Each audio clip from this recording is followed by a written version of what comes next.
Continuamos en diálogo abierto y un acontecimiento que sucedió en estos días que además nos lleva a reflexionar sobre lo que estábamos hablando en los bloques anteriores, que tiene que ver ahora sí con información muy técnica y muy precisa, es la baja de la calificación de Petróleos Mexicanos y la reacción de Octavio Romero Oropeza, su director general, que independientemente del valor argumental del hecho de que Moody's baje la calificación de la paraestatal por razones técnicas, pues él contesta diciendo una vez más que son inventos, que son rivalidades, que son ganas de perjudicar.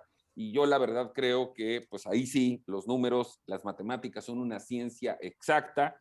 Los mercados, nos guste o no, tienen un comportamiento y reglas.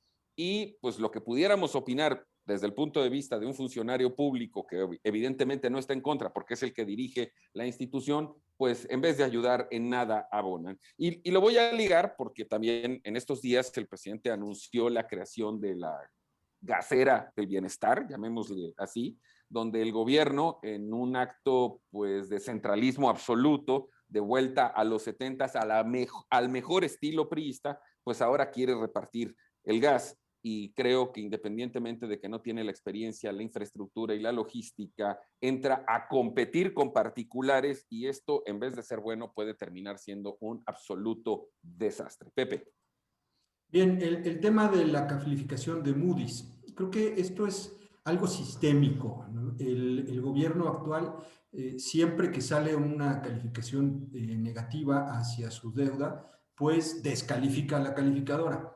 Pero se le olvida algo al gobierno, al director de Pemex, al propio presidente de la República. Estas calificadoras existen porque son intermediarios objetivos con una metodología que es conocida por todos los jugadores en los mercados financieros para determinar si una persona pública o privada, una empresa, una agencia del gobierno, en fin, es o no sujeta de deuda y cuál es el riesgo que implica prestarle a esta entidad.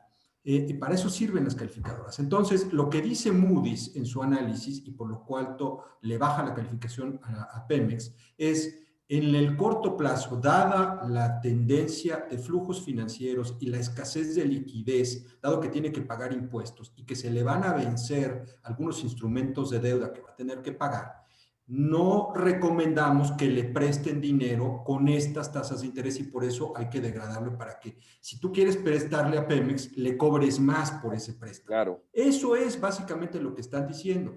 Lo que dijo del otro lado el gobierno fue, el director de Pemex fue, oigan, pero ustedes no están tomando en cuenta que papá gobierno de México pues siempre nos viene a rescatar, ¿no? Y entonces cuando se venzan los documentos el próximo año, pues ahí va a estar el gobierno, López Obrador, nos van a dar dinero para cubrir ese compromiso.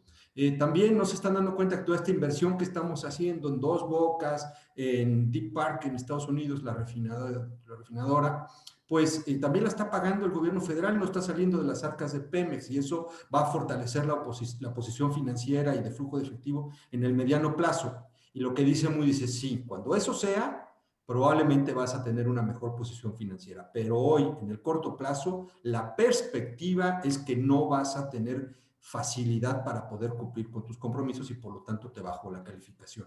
Eso es lo que pasó y lo quise explicar en forma, digamos, más clara, ¿no? Muy clara. Para que se entienda. Felipe. Sí, muy didáctico, Pepe, ¿eh? O sea, uno se mete en números y a veces dicen, es que es muy técnico, ¿no? O sea, así de sencillo como lo explica Pepe. Claro, uno se mete ya en números y demás, puede jugar, pero en realidad es así como lo explica Pepe y sobre todo por algo. Pongámosle un ejemplo muy sencillo. Tú puedes tener una empresa o en tu hogar y vas a pedir un préstamo. Y lo primero que te van a pedir es si tienes capacidad de pago de ese préstamo y los intereses. Y tú dices, sí, pero es que me conocen en la colonia y mis amigos me confían en mí. No, no, a ver, ¿usted cuánto ingreso tiene, cuánto gasto, etcétera?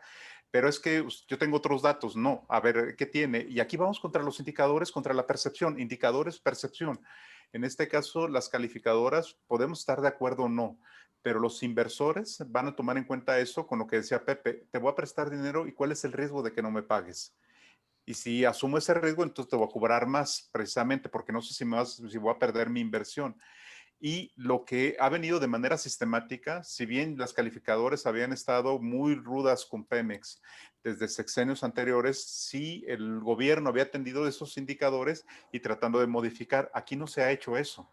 Aquí más bien estamos dependiendo prácticamente de lo que haga el gobierno federal. Y cuando digo gobierno federal se refiere a impuestos, y los impuestos son de nosotros los mexicanos. Es decir, es un barril sin fondo que parece que no va a haber un retorno de inversión en el corto plazo. Quizá en el mediano, pero en el mediano vamos a estar en energías limpias y demás. Y los economistas tienen una frase que la toman de Keynes y de David Ricardo, que dice, lo único seguro en el largo plazo es que estaremos muertos. La economía se mueve en el corto plazo. Tú no puedes pensar en prometer de que voy a tener mayor liquidez a 15, 20 años cuando te lo están pidiendo hoy. En ese sentido, Pemex tiene un problema porque no hay una estrategia, más bien está en esta idea de ser soberanos en materia energética, sin ver necesariamente los indicadores y que estamos en un mundo globalizado, necesitamos los recursos también de otras partes. Y pongamos atención también en Comisión Federal de Electricidad, que también hay otro boquete ahí. Entonces, el tema energético sigue siendo un gran problema para este régimen, sobre todo en esa idea que tú decías, Memo, de nacionalizar, de volver a ser soberanos. En un mundo interconectado, la soberanía tendría que cambiar el concepto.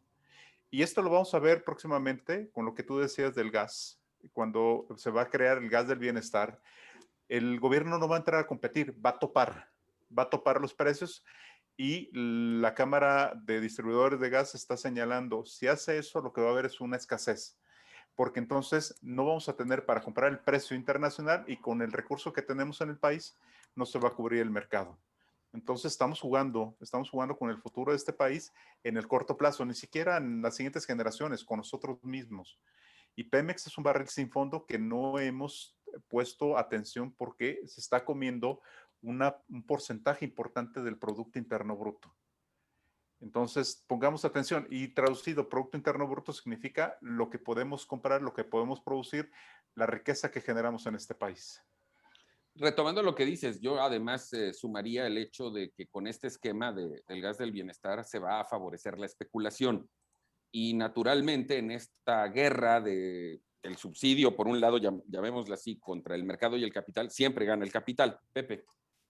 Bueno, y hay otra cosa que hay que decir también desde el punto de vista técnico. Moody's baja la calificación de la deuda de Pemex porque también disminuyó la calificación de la deuda soberana de México. Es decir, también la capacidad de pago del Estado mexicano ante sus obligaciones financieras se ha visto mermada. ¿Por qué? Porque, entre otras, ha tomado la responsabilidad de apalancar a Pemex y a la Comisión Federal de Electricidad. Y entonces, esto, al hacer deuda soberana, también la deuda de Pemex, es decir, de empresas paraestatales, soberanas, como le llaman ahora, ¿no? Bueno, es lo que ha hecho que se degrade también la capacidad crediticia de México. ¿Qué significa esto? Básicamente que cuando salgamos a colocar deuda, vamos a tener que pagar más intereses por el dinero que nos preste y que llegue de parte de los inversionistas al país. Esto es estrictamente financiero. Me preocupa que cuando el gobierno y sus funcionarios no entienden de finanzas, lo califican de corrupción. No es corrupción. Es simplemente las reglas bajo las cuales los agentes financieros toman decisiones en el mundo, y no vamos a cambiar las reglas nada más porque no las entendemos. Y como aquí se ha dicho muchas veces, perdón Felipe, rápido, como se ha dicho muchas veces, las calificadoras trabajan para empresas y gobiernos que les pagan para que les den de manera muy puntual esos informes, ¿eh? No creo que se estén prestando ahí a los chanchullos. Sí, Felipe. No, y en este caso, Memo, Pepe, lo que tú decías, van a decir es que tienen intereses ideológicos. Por supuesto que tienen intereses ideológicos. O sea, tampoco son la Madre Teresa de Calcuta. Lo que hacen es invierto para ganar. Y si tú no les garantizas eso, no te van a apostar por ti. Pero bueno, ¿tú invertirías para perder? No. A eso voy. En todo caso, su interés ideológico, porque más allá de marxismos, leninismos o neoliberalismos, tiene que ver con invierto un peso, ¿cuánto gano? O sea, si lo vamos a poner así, sí, es una ideología del dinero, pero parto de esa base. Ellos tienen que darle cuentas a sus clientes, a las empresas y gobiernos que los contratan, con una metodología probada a través de los años y con datos duros que provienen de los mismos gobiernos a los que analizan. Entonces, no, aquí esta teoría del caos no procede. Sí, y fíjate, ahí uno ve la comparación entre PDVSA, que es Venezuela, contra empresas estatales que juegan como capitalistas, como empresas capitalistas. La Noruega, para empezar, y alguien diría es distinto a Europa, América Latina. No, son empresas que juegan en el mercado. Ve la diferencia, una estatal totalmente nacionalizada y la otra estatal, pero que juega de manera en el mercado como una empresa más. Y pues hay que ver la diferencia de sus balances económicos. Pero bueno, lamentablemente se acabó el tiempo de estos 3 bloques porque además ha sido una discusión, una plática extraordinaria el día de hoy. Bueno, siempre lo son, pero hoy particularmente más. Y quiero despedirme antes de ir al siguiente bloque de Pepe Centeno y de Felipe Gaitán. Pepe. Pues que estén muy bien todos, que se cuiden, esta variable delta es tremendamente infecciosa, hay que tomar doblemente precauciones y si no quiere tomarlas tanto, véngase a Puebla a comer unos chilitos en nogada. Eso está pendiente. Felipe. Un placer estar este sábado y cuídense mucho. Y sí, apoyo la moción de Pepe. Vayan a Puebla a comerse un chile en nogada. Bueno, esa es una muy buena idea, con todos los cuidados, obviamente. Pepe, Felipe, muchas gracias. Los veo aquí el próximo sábado. Voy a un corte, no tardo nada. Volvemos a Diálogo Abierto.